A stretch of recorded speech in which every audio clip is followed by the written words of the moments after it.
Hello, everyone. Hello, beautiful people. Welcome back. Welcome back. Oh my God. We are finally live. I'm so excited. Okay, first off, let me say Happy New Year to you all because, yeah, this is the first video on the channel for the new year, and this is the first time I'm going live as well. So I'm pretty excited to be doing this live session with you guys. Yes, yes, yes. I have been looking forward to this, and I cannot wait to share all the juicy stuff we have here for you guys. Okay, so who do we have here? Let's see. Who do we have? Mm-mm-mm-mm. Okay. I'm still trying to get a hang of this live thing, so please bear with me, everyone. Okay. All right. So yeah, I see somebody's comment. Okay. All right, welcome back everyone. If you're new here, this is Tinola. This is me. This is I. Welcome. I'm a YouTuber, content creator based here in Toronto, Ontario. I am a Nigerian immigrant and I share mostly lifestyle contents that, are relatable, contents to help us level up and move to the next stage, live a better life. So, for today's video, we are talking everything buying house in Canada. Very important topic. This new year, I know a lot of us are making plans. We have goals that we are setting, and yeah, I'm here to also share some information on that. And we are talking buying house in Canada, the mortgage process, all you need to know, and all that fun stuff.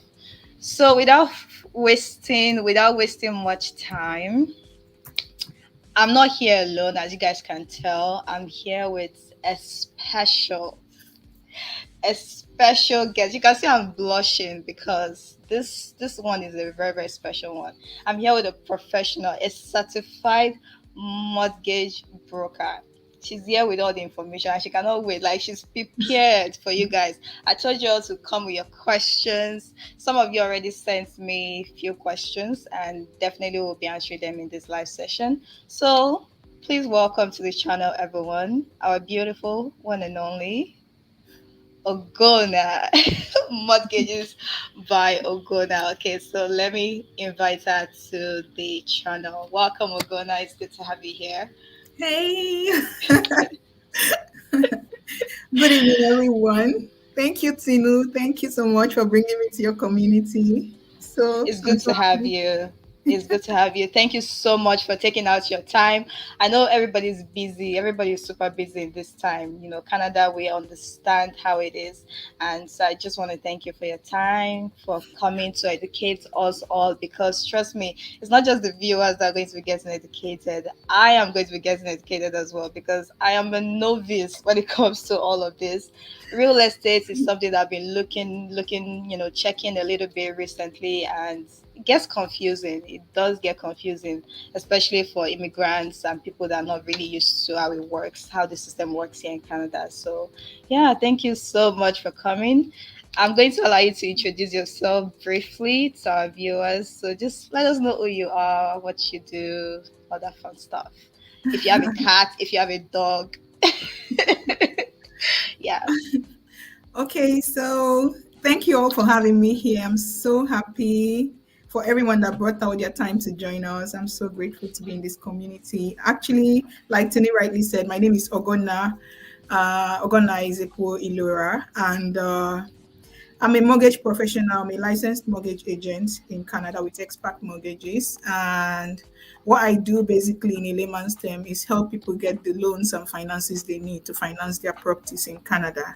A little bit about myself. I'm an immigrant, of course, a Nigerian girl, Igbo, and I've been in Canada in this mortgage business for a couple of years. I got into mortgage because from a very young age, I was able to be around people who did real estate a lot, like my father, and it kind of built my passion for the field and helping people to get their houses. Shelter is a primary need in life, and it just brings an extra joy helping people to be able to achieve such things. And that's why I got into mortgages. That's a little bit about myself and my background. So yeah, thank you. Thank you so much for sharing that information. Thank you so much. I appreciate that. And yeah, I was asking her before this live. I'm like, how do you pronounce your name properly? Because I'm very bad with names. So if I if I at all pronounce your name wrongly in this live stream, I'm apologizing in No, no, advance. it's fine. All right, thank you. So I just want to confirm from our viewers. I see that we have about 5 people with us on the live session. So just let me know if you guys can hear us properly, if you can see us properly, because once again, this live thing, I'm not an expert. So let me know how it is on your side. Can you see us? Can you hear us? How is it? Because I'm trying to figure out. Comment in the chat box, not in the comment section, in the chat box. Let me see who's here with us. Hmm. Okay.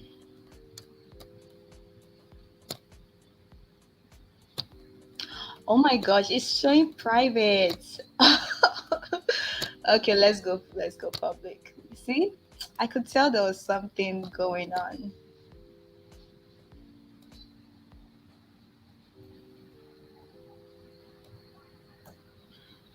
Oh, am I getting it twisted? Privacy. Okay. It's already live. Okay. I think we're already live. Let me see if I can. Let me double check here. So if you're watching, please let us know if you can see us basically. Okay, I think we're good. We're good. Yeah, we're good. Yeah, I think we're good. Yep.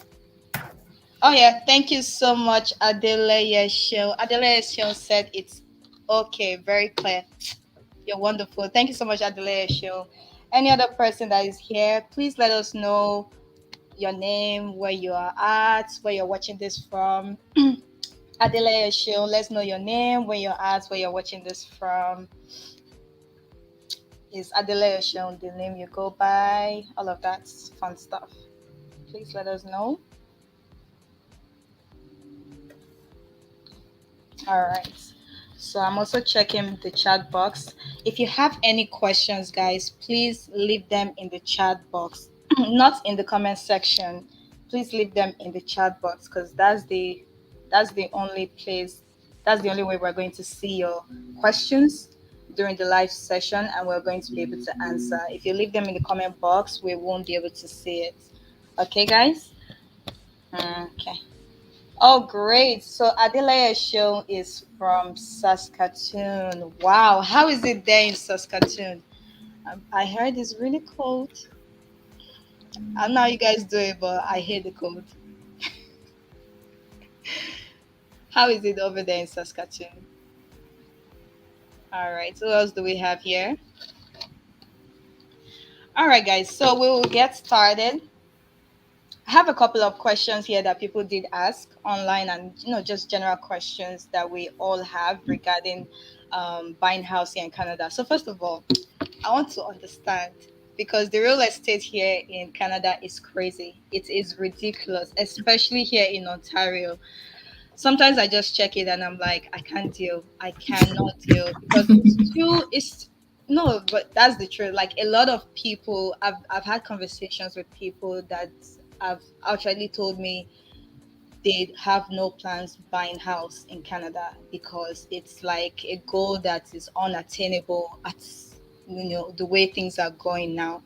So I don't believe it's something unattainable. People are doing it, and I think there are always ways to go about it to make it easier for everyone. So yeah, is it still sensible for us to even think about buying house in Canada, especially as immigrants? Because we are not very used to the system. We're working hard. We're working really hard to put food on the table, to save up money. You know, so what do you think? Is it still something every immigrant should aspire for, to buy house in Canada? Yeah, yes. My answer is yes. Buying house in Canada is still a very viable idea because Canada is still very young.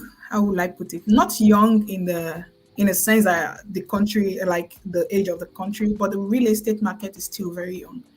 Canada is relatively like the size of USA, and the number of people in Canada is almost like just equivalent to the number of people in Texas.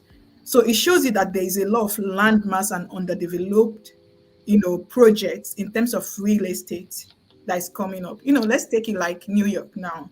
You know, sometime last 30 years, someone would have gone to New York and been like, oh, one apartment, 1 million. I won't do that. But now we know that apartments in New York are going for 14 million. So, That's crazy. yeah, real estate is crazy. It has no cap. And you can also understand the competition we saw in Canada real estate market is not peculiar to just Canada. I think it was worldwide. Because of the hit the financial industry got, the interest rate reduced drastically. It was like people were not able to meet up, so they had to make it more reachable for people to key into homes, during the COVID-19 phase. And it kind of created a rush globally, not just Canada market. So yes, in as much as we are hoping that everything is still going to balance out, I think this is still a viable time to get apartments in Canada.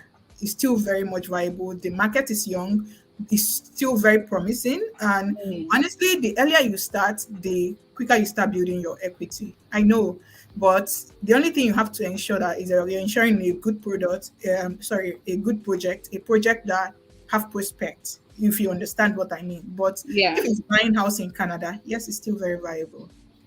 Okay, so clearly you're saying it's a good investment Yes, it's a good from an investment. investment point of view, not just from owning an asset point of view, but it's still a good investment. And Yeah, um, when you talk about you know it's equity, yeah. are you referring to like the location? Like, let's say if you're buying house in Ontario compared to if you're buying house in Calgary or Saskatoon, for example, is that what you're talking about? When I mean equity, I mean the house appreciating in value. I Mm-hmm. understand that equity, the equity level or equity growth for houses in Canada, it cannot be equal across board. You Mm-hmm. understand what I mean? In GTA, houses are most likely going to appreciate more. It's a factor of development. So Mm. in Calgary, you can get a property somewhere that the equity appreciates faster than someone who's living in the outskirt. So the closer your house is to the metro area, wherever you find yourself, be it Calgary, Saskatchewan, British Columbia, the more appreciation you're going to have. And even for those in the outskirts, for instance, I'm currently in London, Ontario. When I came to Mm. London, it was like, no. When I told someone I was moving to London, we're like, really? Honestly, I don't know what London is doing to you all, No. but all of you are rushing there. And anything you are going there to do, if there's a gold there, I'm coming to come and get it too. Please, we welcome you, honestly, because when we came to London, it was lonely. Nobody was Mm. thinking of London. Everybody was like, "Hey, London is off the roof." So it's just about investing and hoping to wait for your own pie to come. It's going to Mm. come. The more Mm. like I said, it's still a developing market. The more the market is developing, the more the equity is going to be, increasing across the places that project. It does not matter if you're anywhere that is old, like Mm. outskirts today, is one day going to probably be one of the biggest places. It's just like that in real estate globally. So yeah, when I say equity, I mean by appreciation of the house, and investment. Okay, that sounds good. I don't know about Saskatchewan though. I don't know about Saskatchewan. How is the real estate there? Because I cannot tell you to go and buy a house in Saskatchewan because that place is too cold. As Adela is saying here, Adela is like, oh, it's extremely cold. I wouldn't buy a house in Saskatchewan. So think of Ontario, not Saskatchewan. Don't mind me. But anyway, thank you so much for that. I really appreciate what you said about the equity, and yeah, when it comes to buying house though, like how is the general process for us immigrants? Like, do we need to stay in Canada for a couple of years before we're able to buy a house? Like, what are the requirements to buy a house here in Canada as an immigrant? Actually, as an immigrant, you asked how many years do you need to stay. Currently, if you're up to a year in Canada, you can key into a project. In fact, 6 months you can key into a project with the new to Canada program they're doing now, where they are going to certify you and check your capability to get a mortgage through your credit history from your originating country. So you no longer need to, before, it used to be you come to Canada, you stay 2 years, so you can file for two taxes, your T1A or T4, whatever it is, you file for 2 consecutive years. They certify that, okay, you're able to, you have a stable finance, you have a stable flow of income and all of that before you can be able to get a mortgage. But right now, with the influx of immigrants in Canada, there is new to Canada program where if you're able to prove that you've had a consistent, will I say it, credibility in paying back any form of credit you have, you can be able to key into a mortgage. To be specific, the new to Canada project, if you're in Canada for a year, Mm. you can be able to get a project. You can key into it. Your landlord can give you what's it called? Uh, will I call it attestation that you've been paying without owing, and that's enough for a bank to give you, a loan for your house. So you don't need to stay very long, depending on your situation. And not just that, anybody else can key into, but it depends on your down payment because everything is variable. How much do you have to invest? What's your down payment? And what's your credit history? Have you built any form of credit? So yeah, you don't need to stay long in Canada. You can key into Canada real estate just in 1 year or 2 years. For the process that you asked, the process of buying a house in Canada, I think it's pretty straightforward. Basically, what you want to do is to get a pre-approval from your mortgage broker. Yeah, I suggest using a mortgage broker. I know that most of us here, people use their banks and all of that, but the key difference between banks and mortgage agents is that when you're using a mortgage agent, you're using someone who have access to all the banks, almost all the banks and the lenders in Canada. So the person have access to policies across board, as opposed to just going to one bank and the bank is going to give you just their own products. You cannot compare and contrast. Something like rates. You cannot, if you go to a bank now, they're going to give you their own rate. And it doesn't matter if another bank is giving a cheaper rate, they're just going to sell their own product to you. Banks actually do give good terms sometimes, but to be on a safer side, you want to go with a mortgage agent who is going to weigh your options for you, check your investment goals, and be able to give you a rate. And Mm. once you're able to do that, you consult your mortgage agent. She will ask you for certain information. You get a pre-approval. Once you get a pre-approval, and let's say you've gotten a pre-approval of 800,000, then you know, okay, that you're looking at houses in the bracket of 100 to 800,000. Then you start looking for your house. When you find your house, you come back to your mortgage agent for your full approval. She's going to at that point ask you for all the documents and all the things that you've mentioned that you have. This is like the financing phase now. You're going to bring your document, NOC, taxes, credit history. She's going to, of course, your credit score is going to determine how much you're going to even get in the first place based on even from the pre-approval stage. Then after the whole pre-approval, you found your house, you come back, then they'll pull your credit card to see your credit score. When they find out your credit score, they will merge it to all your other documents. All these things are really going to play a role. In the rule of thumb, all these things is just going to be engulfed in something, a calculation that the industry called GDS and TDS, like gross domestic income for your house. Rule of thumb in the industry for your GDS, it should not be more than 39%. And when I'm talking of GDS, I mean how much of your household income you're spending servicing your mortgage. Okay, What is the sorry. Let me just let me just quickly come in there, yeah. because I'm already taking notes at this point. That's a lot. That's definitely a lot of very useful information. And I wanted to ask some couple of questions before we move into those details. Okay. So you mentioned that even within 6 months, a new immigrant in Canada can buy a Yeah. house. Yes. Okay. If if you have a job. Mhm. If you have a job in Canada and you have a credit history from History. your previous country. Yes. Okay, so for someone like Nigeria, do people have credit history in Nigeria? Well, that's another trick to it. That's why they're like, okay, when you come in that year, you're probably going to already have a credit card in Canada, and you're going to be paying for your utility bills, your rent. So that's where your what's it called, your landlord steps in to give attestation. Okay, yeah, he has been paying consistently, and in Canada you don't have anybody, any company that is registered that you're owing. Uh-huh. And of course, your bank can also attest. If you have taken any loan from a bank, the bank can say, okay, yeah, he paid back, he has been paying his interest, and that's fine. That can also Okay, stand. okay, and all of that, it's okay for a period of 1 year. Yeah, it's okay for a period of 1 year. 1 year just to be on a safer side. Some people Mm. can go two 6 months if you have up to 10% down payment, Okay, not 5% down payment. Yeah. okay, okay. So you can even buy a house here in Ontario with just 5% down payment.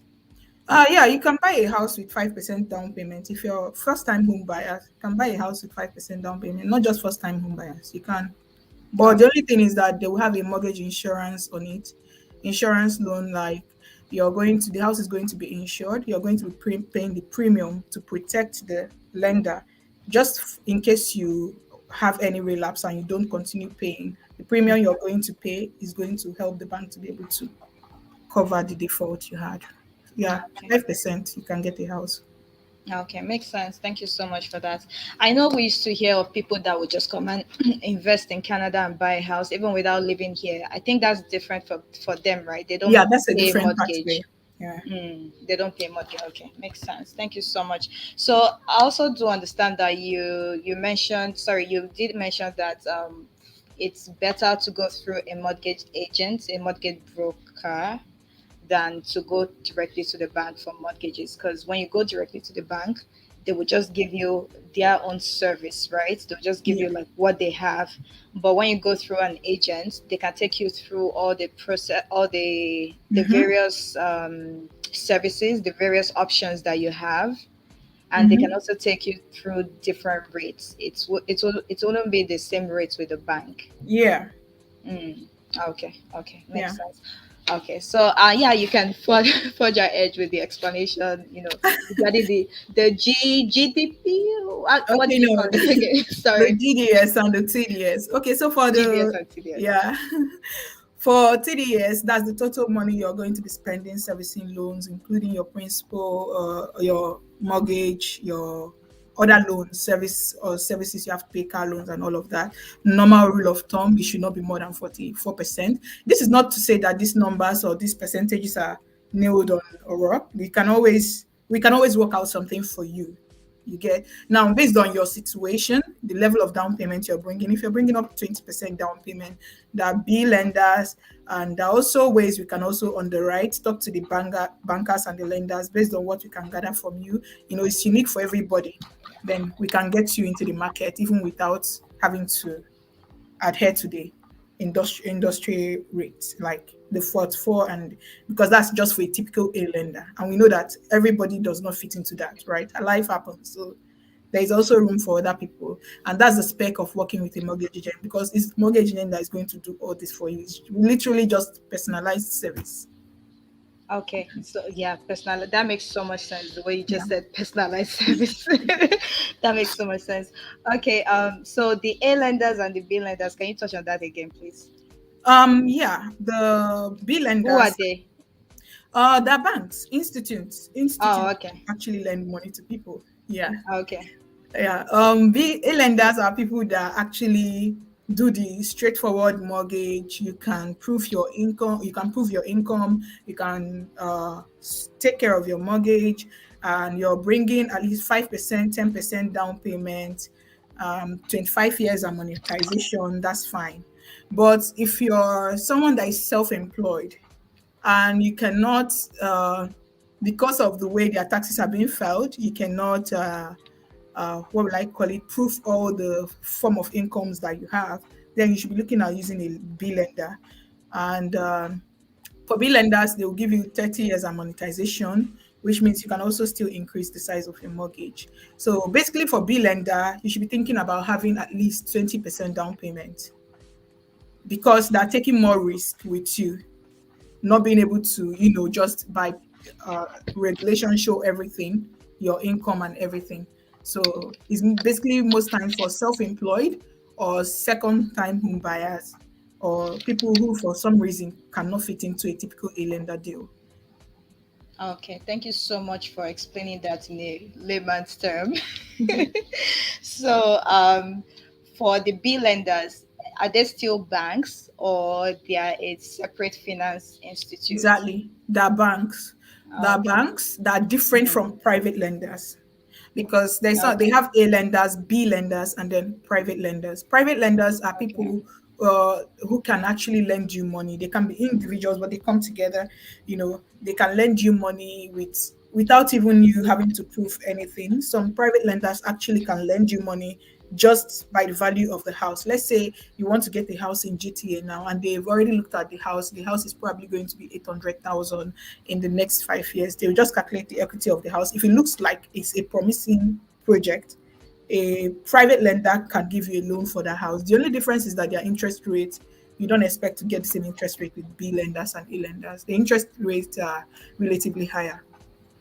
okay. So private lenders could be like your family member, or they No, no, are no. They are okay. institutes They are institutes. Okay. that are So, recognized by, but they're not like institutional lenders. They're recognized by the okay. government. Yeah, Okay, because yeah. I wanted to say, there is also this option of gifting No, when you want to buy a house where your family members can gift you. You can use that as a down payment. yeah, So I was yeah, like, is it the same thing as private lenders? So thanks for yeah, clarifying that. yeah.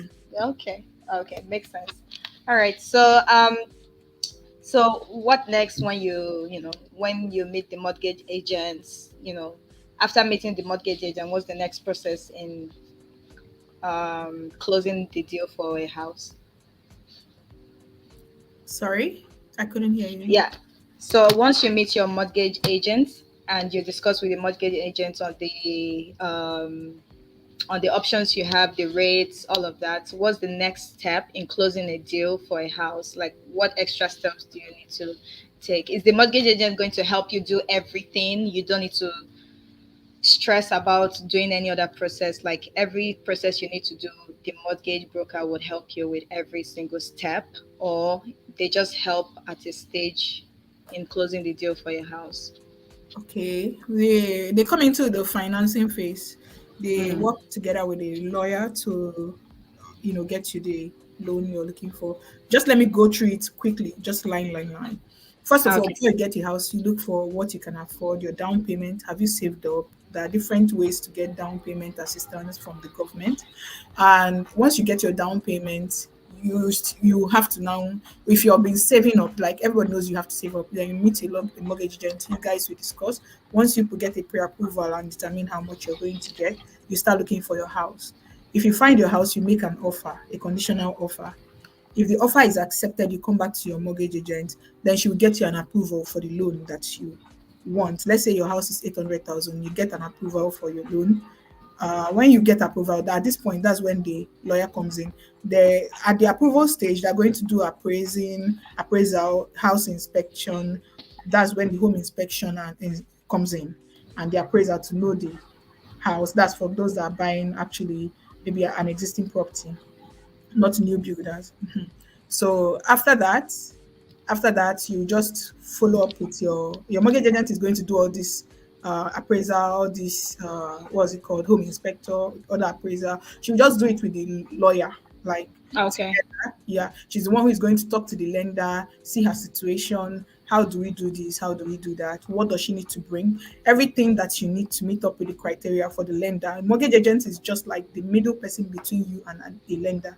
She's your leeway to the lender. So if you want Okay. to get a good deal with your lender, the person you focus on is your mortgage agent. You work Okay. together with her so you can get a good deal, a good term, a good rate. She's the one who is going to do all those things. Any form of negotiation, appeal to the lender for a better condition for you, she's the one who's going to do it.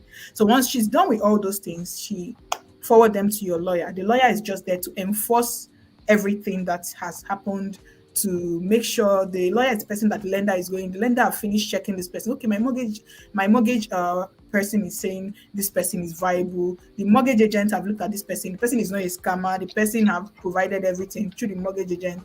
The lender have said, okay, fine. Since you said this person is good, I'm going to lend the person money. The lawyer is the person who is now going to take the money and give to the person. So with the lawyer is going to just draft the agreement between you and the lender, you sign, and then the lawyer is going to get the money from the lender and give you. So he enforces everything that's happened. So the lawyer is like the last phase, but for you, the mortgage agent, you're going to do the bulk of the work. You're going to talk to the lender, make sure for the lender to even accept, before you even get to the lawyer phase, you have to talk to the lender, make sure the lender accepts, go through the term and everything with your client, with the lender. Once the lender accepts, okay, yeah, that my mortgage agent says this, then because if anything happens in the long run, Mm. the mortgage agent is going to actually take the penalty. So it's to tell you the level of, yeah. So she's the primary person in terms of financing, while the lawyer will just enforce everything. Okay, thank you so much for that. So, if I want to buy a house today, the steps I would take is I either search for the house myself, or I go through a real estate agent. Once I find a house that I like, then I come to my mortgage broker, and then Yeah, you and then make after an my offer to purchase. an offer to purchase. Okay, so after my mortgage broker, the next step is my lawyer. Is the lawyer compulsory in all Yes, the cases? lawyer is compulsory. Okay, so then my lawyer, and then after the lawyer, sorry, the lender, and then the lawyer. Yeah, the lender is the mortgage agent. The lender is the mortgage. Hmm. The mortgage agent represents the you, The lender. but she represents your interest. But she's Okay, working with the lender, so okay. she's just going to be relaying the information while protecting your Between own you, interest. okay, between me and the lender, you will Yes. be relaying the information. Okay, and then we work with the lawyer, and then that's it. That's pretty much it. We still up Yeah, the deal. but there's a step you missed, which is first before you even start looking for the house, make sure you talk with your mortgage agent. It's very important because Oh, okay. it's going to really inform your goals. The mortgage agent will see your goals, check what you can qualify for, because you don't want to go and find a house of 1 million and come back and then they will check everything and tell you, no, no lender will give you 1 million. I think the lender will give you 500,000. Makes so much sense. So Yes. don't just go and look for any luxurious house without talking to your mortgage agent first. Yeah. So So you we want to can we talk to can them aspire first. for big things. Of course, we can aspire. I can aspire all the time. Okay, that makes so much sense. So talk to your mortgage agent first, and then you can now go based on the budgets that you're going Yeah. with. That would determine the kind of houses you will search for Yeah. in the market. Yeah, another Makes so key much point for sense. your mortgage agent. Sorry, I cut short. Hmm. Another No, no, key it's fine. point is that no problems. Another key point is that when you see the mortgage agent for that first time, you can lock in a rate. Let's say the rate in the bank is 1.2 now. At the time you want to buy your house, once you meet your mortgage agent, they do your pre-approval. You lock in that 1.2 rate, so that by the time you take your time, maybe house search can take 2 months, 3 months. So by the Mm. time you finish finding your house and come back, you can always, even if the rate have jumped to 3%, you can still get your house with that 1.2. So you see why it's very Mm. important. Like it's a step you don't want to miss. It does not matter Okay. if the rate has jumped up in your course, so long as you lock in a rate with your mortgage agent during your pre-approval. Once you come back, you do your 1.2, even if people are doing 3, 3.5, it's not, you've passed that phase. So, but another thing, if the rate is 3.5 and you locked in 3.5, if it happens to go down, your mortgage agent will look at the rate and help and tell the bank, okay, the rate has gone down. I want to take my client down to the new rate now. So that saves you Okay. thousands of dollars. Like that phase is very critical. So yeah. Okay. Thank you so much for that. So I was wondering, are there any challenges for immigrants compared to those that were born here in Canada when it comes to buying a house? Is there any challenge specific to immigrants that could prevent them from buying a house? Uh, Mm, Immigrants, it depends on your status. For mm. permanent resident immigrants, no, there Okay. is no Yeah, no I'm difference. focusing on permanent residents. Yeah, for permanent resident, no difference at all. Same thing Mm. with people who has grown up here and everything. The Okay. only Okay. difference is that the person who have grown up here will probably have filed taxes for Mm. years and have a credible credit history and all of that. That's the only difference. Mm. But for an immigrant, there is no difference in the criteria for a lender. Same thing. So long as you can prove your credit history, you get a loan. It doesn't matter Makes if you're a sense. citizen or permanent resident. Makes sense. What about a student, for example, if they're like stinkingly rich and they just want to invest in, Oh, in real estate? okay, that's when a co-signer comes in. The parents can stand in for them, but even before for a student, it's a parent that can buy for them because you have to have a stable source of income. So for a student, the parent can buy the property and give it to her. Then after they will transfer title. But a lender will most likely not lend to someone who is not working and have a steady source of income. But your parents, if you're filthy rich, your parents can buy the house. I think the only thing again is that if you're new in the market, let's say you're a fresh graduate now, your parents can be a co-signer for you. You don't need Your to. parents in Canada or outside Canada? Your parents in Canada, but Okay. outside Canada, they Mm. can give you gifts. Okay. That's Okay. when a family member giving you gifts. So long as they check the family member and see that the person actually have the income to support this gift, and the gift is not a loan that is repayable, it's a pure gift. You can help someone. You can give your child money, even if it's from Nigeria. Okay, thank you so much. So, yeah, we a lot of immigrants they are not used to this whole mortgage thing from where they are coming from. So there's this fear around mortgage, like you are incurring debts. Am I going to stay, 100 years before I'm able to pay this off? We hear all these stories. You stay 30 years before you're able to pay off your mortgage. People are working so hard. I feel like there's a little bit of fear and resistance when it comes to getting mortgages here, especially for immigrants. So, what can you say to that? Okay, before I answer this your question, I also want to mention something in the previous question I answered. If the student have up to 35% down payment, a lender will consider the student. Ah, But yeah, not 35. everybody have 35%. So you can check 35% More. of 800. Yeah. So there is no deal that is impossible, but the only thing is now your down payments, you're backing the loan that you're getting. For a B lender and private lender can consider the student, but not an A lender. Like I said, A lender is for straightforward deals. Everything should be prim and proper. But B lender and private lender will consider the student with 35% down payment. Okay, thank you for that.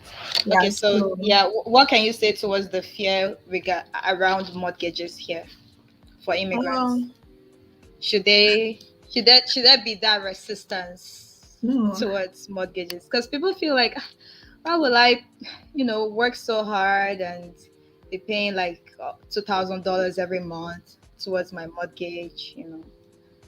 Yeah. No. I think the way to look at it is when you're paying down your mortgage, you're doing two things. I don't think it's like a win-win situation. If you pay off your mortgage, you have your house, and if you're paying your mortgage, you're building equity, your house is appreciating. So Mm, there's no difference between it and buying a house in Nigeria if there is a mortgage system in Nigeria. Do you understand what I'm saying? Just mm, like you mm. get money to pay for this house. Is this house worth how much you're paying for? Yes, it's worth it. If you finish paying for this house, for me, I think mortgage is something good. I think mortgage is something good because it helps people who do not have that bulk money like we do in some countries where you pay cash down for a house. It helps level the ground, between the rich and the poor. Not Mm. poor, but between rich and average, all tiers of society. Yeah. Mhm. Mm. So it helps so long as someone is working, credible form of income, putting in the hard work, you should be able to access good housing. That's the way I see it. Okay. And the equity you're building is something you can Okay. always take out from. Help your family members and your children. Let's take for instance, you say, okay, oh, because the mortgage, and again, before I even get to the next point, the why people get scared is a lot of times I encourage people. Let me say you go for approval and they give you an approval of 800,000 and tell you, oh, you can get a house of 800,000. Nobody says you must buy a house of 800,000. 800,000. So you want to give yourself brain and say, 800,000. I think I'm good with a house of 400,000. Mm. I'm not But saying a house of 400,000 though in Ontario, can you still get that? As in, is there any way you can get that? yes, you can, and everybody must not live in Ontario. You can always go to a place My where you can have sister, interest. this is where the fun is. So for a lot of us, but I get you. Oh yeah. So I feel like we also want to get a mortgage that will be okay. A mortgage that will not like suck out the life in our finances. You get what I mean? So you can always say, for now, I think me and my family we can make do with 500,000. And wait, when the equity grows, you can now get the bigger house that you're looking for. And if you say because no, the mortgage system, no, it feels like debt, it feels like loan is too much. Do you want to be paying rent? If you're True, paying that's rent, another way to look at it. yeah, Yeah, rent, you're just paying another person's mortgage for the person. The day you're evicted from definitely. the house, you go with only your bag. But for Mm, a house, you say, okay, I cannot foot this mortgage bill again. Highest thing that will happen, they'll put it in the market and then they will sell you, get a proceed from your equity. mm. Either ways you look at That's it, you're still in a positive light. Better than saying, no, let me keep renting. So I always encourage people key into a project. You don't have to key into the biggest project for a start. Start small. Can mm. start with something you can afford. Then from there you work your way up. So mortgage is still very viable. That's definitely a good way to look at it. I love what you just said. Yeah, I see that we do have more people that have joined. Queen Tools, hello, just came in. Don't know if you touch base on property tax when purchasing a house. Oh, thank you so much. We're going to answer that question soon, very soon. Which Queen is here? Wow, so much to learn. Thank you so much, Which Queen. Thank you so much, Queen Tools. Thank you for joining us. I hope you all are enjoying this session so far because I am enjoying and I am taking notes. I hope you guys are taking notes too. These are valuable, valuable information right here.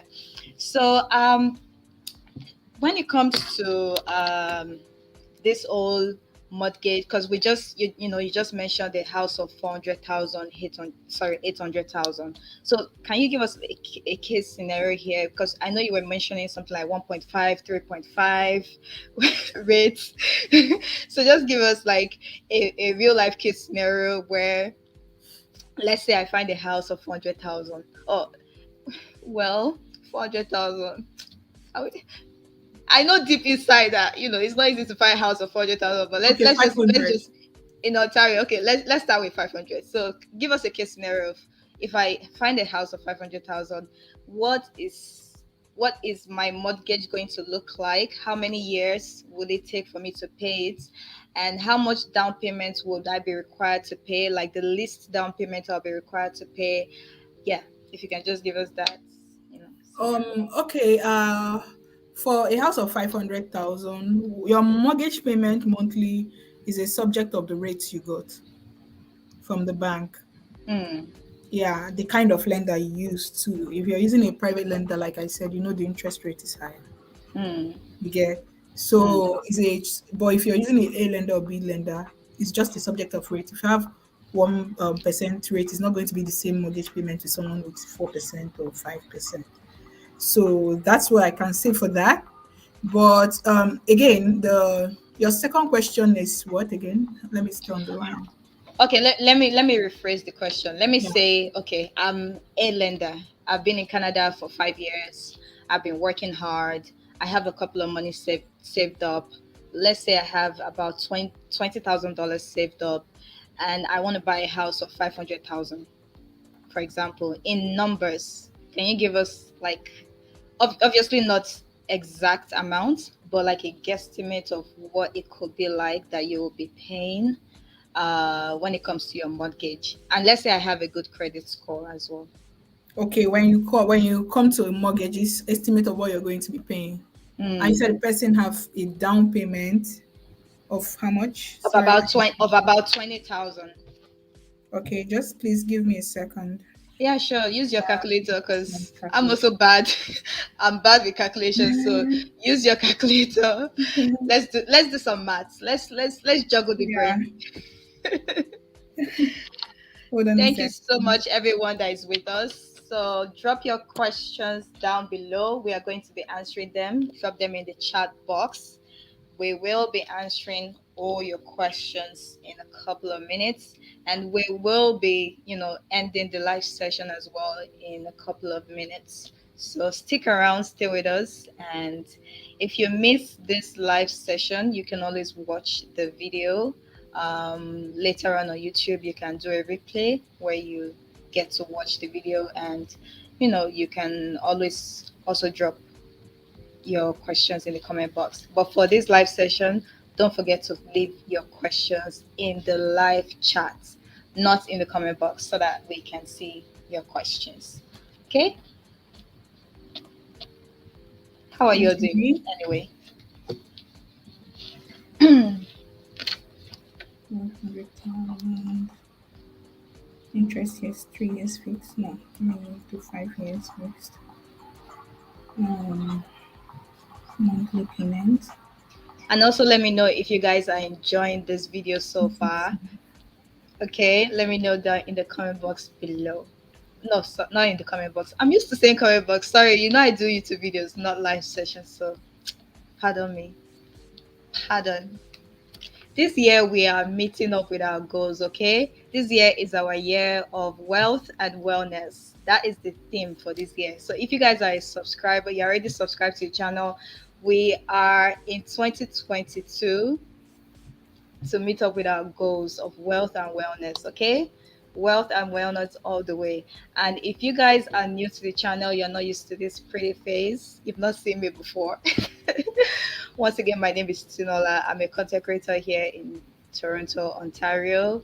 Feel free to join the channel by subscribing. If you're watching this live and you're not subscribed, Abba, subscribe. What's keeping you? Subscribe, please. Thank you. Okay, so let's say 25,000, that's the 5% of 50,000, 500,000. Mm-hmm. If you're buying a house of 500,000, I'm working it out based on the current interest rate in the market now. Mm. What you're going to be looking at, this is just a simulation.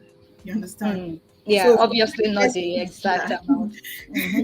yeah, for a rate of 2.9%, and we are going for 5 years fixed rate. By fixed rate, I mean the rate does not change within that 5 years. So 2.9 is going to be full 2.9 till the end of the 5 years term before you renegotiate another rate. So 2.9 rate, 500,000 with 25% down payment. Sorry, with 5% down payment. Your monthly pay is going to be $2,350. That's with 2.9 2000, interest rate. 2000. $2,350. Okay, that makes sense. Yeah, It's not bad. yeah, It's really not bad, especially if you can get someone to rent the place. If you're not directly living there, you can still exactly. pay. Yeah, that makes sense. Okay, thank you so much for that. We just put you Mhm. through a rigorous activity, brain activity. You guys can see that she knows what she's talking about. She knows that stuff. Okay. Thank you so much for helping us have an idea of what No this problems thing, at all. yeah, is like. Thank you so much. Okay, so when it comes to credit score, how does it affect the mortgage you can qualify for? Does it really affect? And Hmm. let's say I have a bad credit score, can I still be a homeowner in Canada? Yeah, yeah. If your credit history is not as good, you can get a mortgage. The only thing is that you may not be able to get an A lender. A Mm. lender, that's the straightforward mortgages with the bank.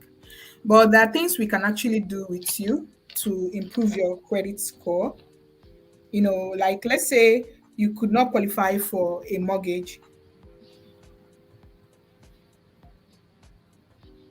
Okay, so let's say you could not qualify for a mortgage because of your credit score with a lender. Anyway, let me mention rule of thumb first. The acceptable Okay. credit score, at least to buy a house, your credit score should at least be 680. That's if Credit you want score of a 680. yes, credit score of Uh, 680. That's if you want a straight deal. mm. So that's 600, because I know sometimes when you do the credit score on some of these websites, they don't do it in the hundreds, they do it in like the tens. So is it like 7 or 6, the credit score? The credit score. Yes, because sometimes when you do it on some of these websites, Yeah. they don't put it in hundreds. They put it as, let's say, 7 over 10, something like that. We do in hundreds, Equifax. That's what Okay. we use. Yeah. Equifax. So Okay. whenever I think the maximum credit score is about 750, 800. It depends on what you're using. Hmm. Okay. Makes Yeah. sense. But the general rule of thumb, 680. Your credit score actually affects the rate you're going to get. That's where it comes in. If you have a bad credit score, you can get a mortgage. You can get if you have enough down payment, and you can get with a private lender, you can get with a B lender, depending on how bad it is. But for an A lender, I anything that is below 630 and your liabilities and your assets are not looking very good, you may find it difficult. So what we do in that situation, let's say you want to go for an A lender and you know Mm. you want to buy a house. That's why it's good to meet your mortgage agent. Just come to us, and what we're going to do is we work on building your credit score for you. So like you pay off some debts that you have. If you have student loans, if it was 100,000, we can give you a goal of how much you should be paying towards that your student loan. Then after that, you there's a rule of thumb: don't use more than 50% of your credit card capacity. So if your Okay. credit card is approved for 50,000, you don't want to use more than 25,000 for that card. So you always make sure you pay off your credit card. And if you go to stores and they are like, "Oh, take our card, you can be able to buy something cheaper," no, Mm-hmm. don't go for it. No, say no. No. Oh yes, because we want to get you to a point where you can get a straight deal. But for Do you know? anybody who can Mm-hmm. manage their finances, that is Mm-hmm. okay in a place where you can take the card. But if you are looking to boost your credit score, mm-mm, for now, Thank just you. Thank you for saying that, because a lot of people fall for that, especially immigrants that don't understand how the credit system work here. They fall for, it's not free money. Just take the card, take the card. So all of you that are watching, don't say I didn't do anything for you in 2022. This is a very, very important information right here. Don't just be packing up credit cards and think, oh, you're fine. No, it affects your credit score for real. So thank you so much for saying that. I really appreciate it. no. Um, so some people already dropped questions here, and I think you've answered one of them, which is, what credit score would you say is a great score for a first 680. time home buyer? 680. Thank you. Mhm. And she also asked if you could touch base on the property tax when purchasing a house. Like, how does that work? Property tax. Well, the property tax when you purchase a house, that's when you own a house, is basically it comes in after you've purchased the house. It goes to the municipal for the government, schools, road, garbage. The amount is set every year, and it depends on the what would I call it. Most times, property tax is a factor of development around where you have a property. I don't know if you Okay, so understand. Yeah. yeah, I do understand that. So it does change based on Yes. the It's government, the flexible. Yes. development Yearly. is flexible. Okay, Mhm. and it has nothing to do with how much mortgage you pay. Not necessarily. It's just your house location. Mm. Yeah. Okay, But- okay. Yeah. It doesn't even have to do with the price of the house. Well, no, yeah, it does. That's when you're calculating or what the house is going to for your pre-qualification. We take it into account for your mortgage pre-qualification. The higher the property tax does, the lower the affordability the house. So that's what I can say at this point. Just so you know, property tax is a factor of where your house is, and we actually take it in during pre-qualification phase. So we Okay. calculate it, it's included in your calculation. So when the property tax is higher, you find out that the home becomes less affordable, sadly. Oh, I see. Yeah.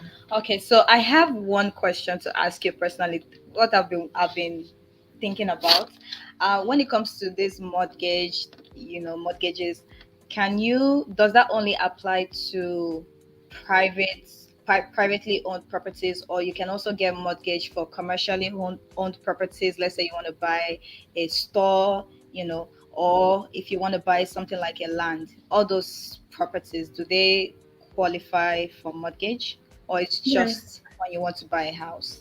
Yes, mortgage is not only for household. You can do mortgage for Mm, farmland, for commercial property that you want to rent out, for stores, small businesses, financing. It's basically just the financing part. Anything loan from the bank to finance something, okay. most times is into mortgages. So we do all those other stuff. It's just that the mainstream thing that most people participate in is housing because it's a Oh, basic okay. necessity of life. So it looks like it's It only, but is. no, it's more. There's mortgages for every other thing. It is. It is.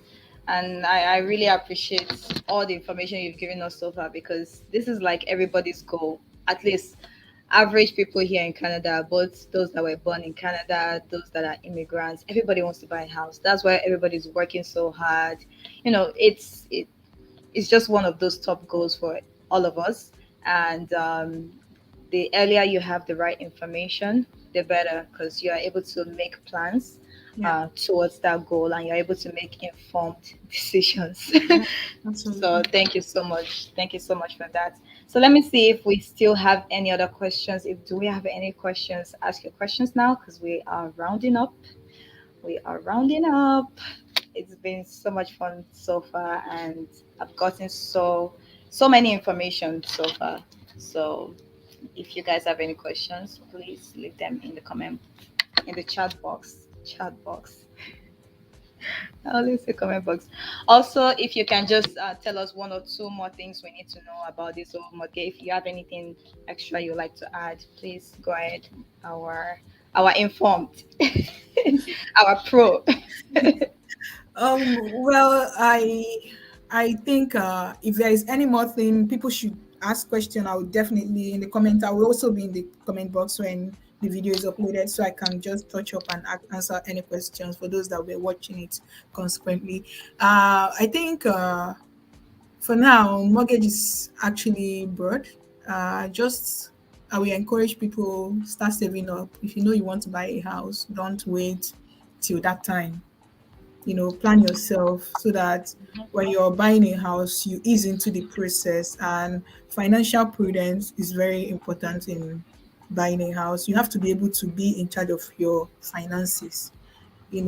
Before you buy a house, you ask yourself, do I have the down payment? Do I have the financial capacity to handle this project? Because when you buy a house, it's not just buying the house. When they tell you, oh, your mortgage 800,000 or 200,000, whatever it may be, you also have to factor in that there are other things you have to take care of, you know, outside paying for that mortgage. Let's say your mortgage, like I just did the calculation, is 2,300.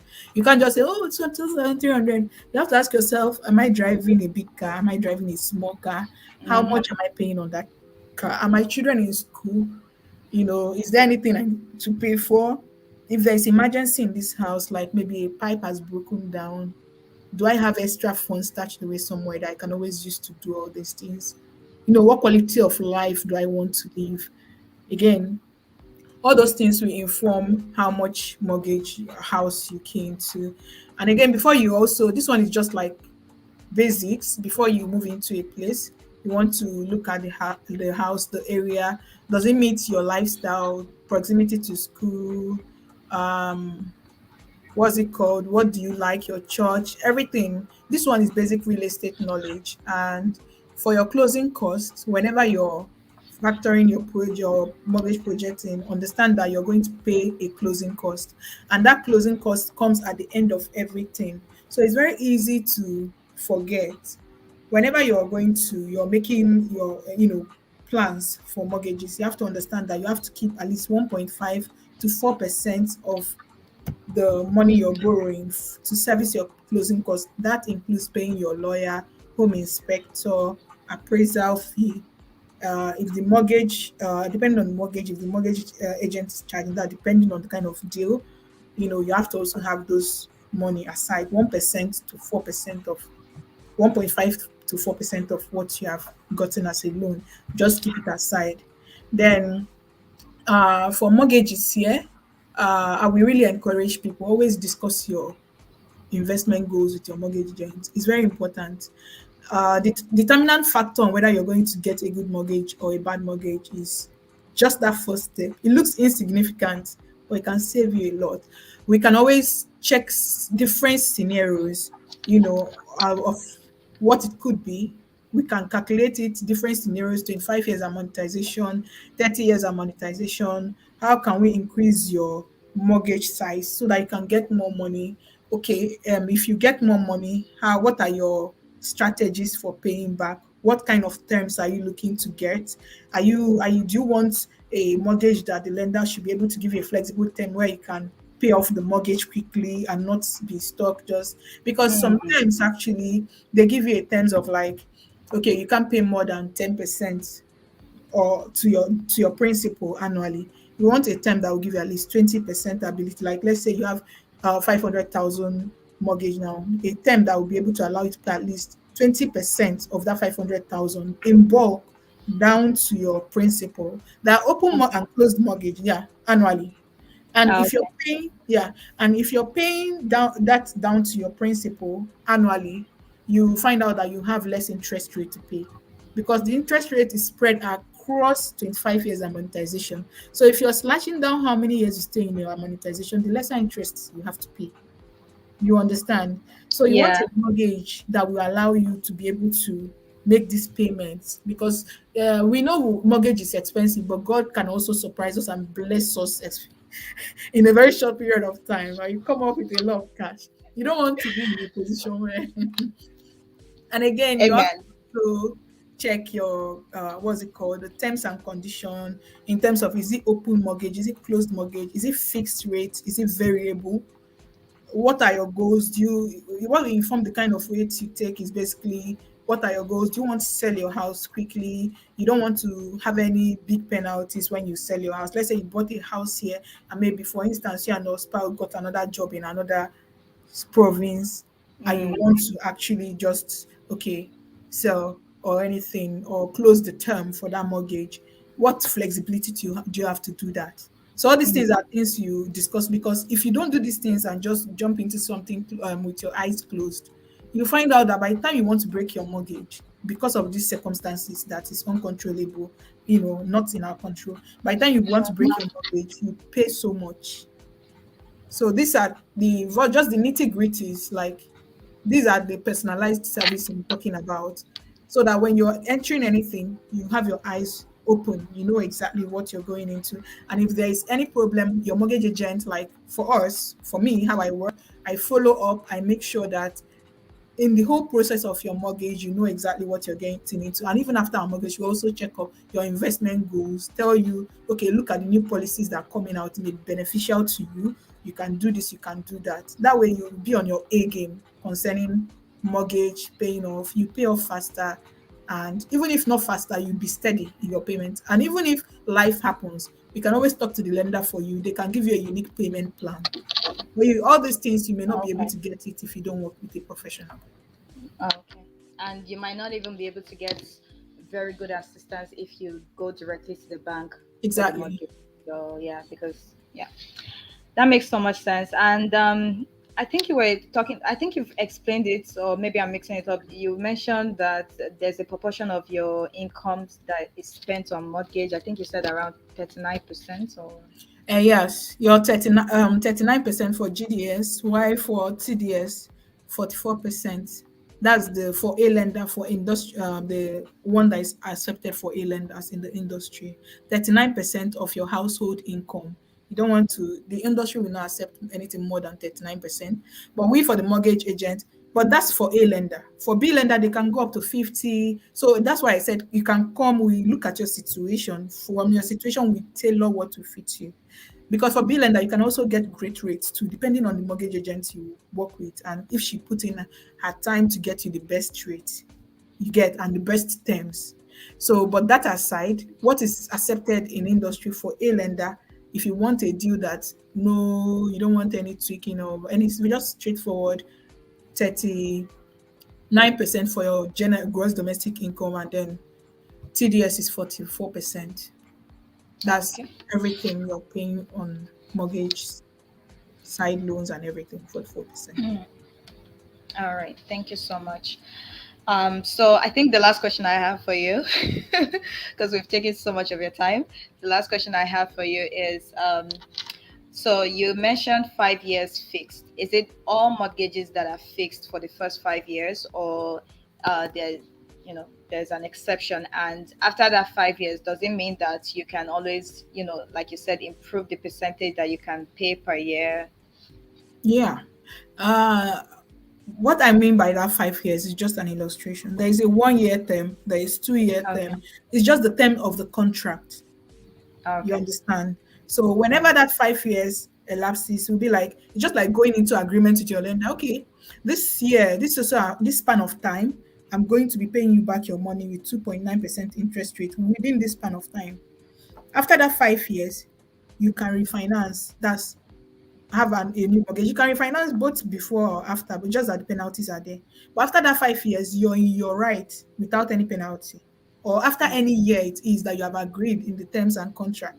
It's just basically how long the term, the specific interest rate and terms and conditions and your agreement with your lender is going to last.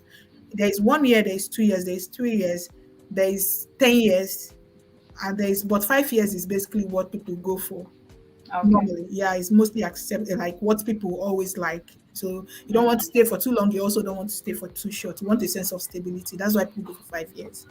Okay. And for fixed, when I mean fixed, I mean the interest rate remains the same for that 5 years. But there is also something called variable. Variable, it means the interest rate not is a factor of what the Bank of Canada, Canada's rate is. So if you're in variable now, Bank of Canada, if they increase their bench rate to 2.5, your mortgage, what you pay, the interest rate, the amount of interest you pay towards your mortgage will increase by that 0.5. Mm. But the spec in variable is that when you want to break your mortgage before the end of your term, which is that 5 year contract or 1 year, whatever, you don't pay heavily. There's no penalty. And most times, Bank of Canada does not increase because they understand that people's income depends on this thing. So it does not increase like that. It stays relatively stable for quite a number of time, a number of years. And not just that, variable is something that people are encouraged to buy if they know that they want to move out of a place before their term finishes. So it gives you that closure or that flexibility. Okay, yeah, any day I can just walk out, I can just get another refinance my mortgage or do anything without paying a lot of money. But variable changes. So most time variable, your monthly payment to your mortgage will not change, but the amount of that monthly payment that goes to your interest will increase, which means if you're paying 2,000 and the rate changes and increases, if it was 1,000 that was going towards your down payment and 1,000 is your interest rate, you find out that if it increases, you will start 1,005 will start going to your interest rate, while 500 will be going to your down payment. So you have less Really? money going to your down payment, That's but crazy. you're Okay. still paying the same amount. Okay. Yeah, that's Wow. the difference is there. Wow. But most Wow. times it's relatively stable. I always recommend it because it's always lower than fixed rates. Significant, like Okay. almost like 1 or 2, sometimes 2% lower than 1.5% lower than fixed rates. Yeah. Okay. Okay. Wow. Thank you. Thank you Okay. for all that information. Really, this is like free information for us to be able to make better decisions. But I do understand that, not everybody will be able to still, get all the questions they have answered, or, even with all this information, we still need to, work closely with someone that, is into all of this, a mortgage broker, to be able to take us step by step, because this video is not enough. A lot of us is going, we are going to forget this information. So, so if if people would like to get a one-on-one guide on the steps to take, how do they contact you? How can they reach you? Yeah, they can reach me on my email. I don't know. I'm going to tag it in this video when we upload it. Right off the bat, you can Ah, just go to my Instagram account, Mortgages by Ogonna. In the contact, you get my contact number, and my email is also there. My okay, email is mortgagebyogo@gmail. okay. So let me put that on the screen. So mortgages by Ogona. Yeah. Yeah, okay. So So you if guys you can. go to the meetings in my story, sorry there. If you go to the meetings in my story, I'm going to put up a Calendly appointment link there so that you can just directly book an appointment with me through my calendar. Makes sense. Yeah. See, that's how pros work. They know what they're doing and they make everything smooth for you. Okay, thank you so much for that. So if you guys want to contact her, you have more questions regarding this whole mortgage thing, how to finance your home, buying a home in Canada, you know who to contact. Don't come and contact me. I don't know Jack. I don't know Jack. Just go on IG to mortgages by Ogona. If you're not on IG, if you want to contact her through an email, which I think is also a very good way to contact her, you can always send her an email. I'll link. I'll put an email in the description box of this video, but you can tell us your email once again. It's Mortgage by Ogo. If you want my official email, just click the link in my Instagram bio. You take it directly to my site. You can fill your application there. I'll get it directly in my mailbox. You can also see my official email there. But my unofficial email, Mortgage by Ogo, At Mortgage, no S, by Ogo, OGO, at okay, gmail.com. at Gmail. Thank you, because not everyone's on Instagram. Yeah. So, yeah. Okay, thank you so much for that. All right, guys, I think we've come to the end of this video. I did enjoy it. Thank you, Thank you guys. so much, Ogona. It was fun having this conversation with you and learning so much at the same time. Like I said, I have my notes filled up. Thank you.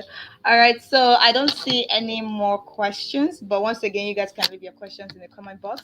Thank you all so much for watching and for hanging out with us. I hope to see you in my next video. Right. Bye. Yeah. Keep your light shining and stay blessed, everyone. Bye.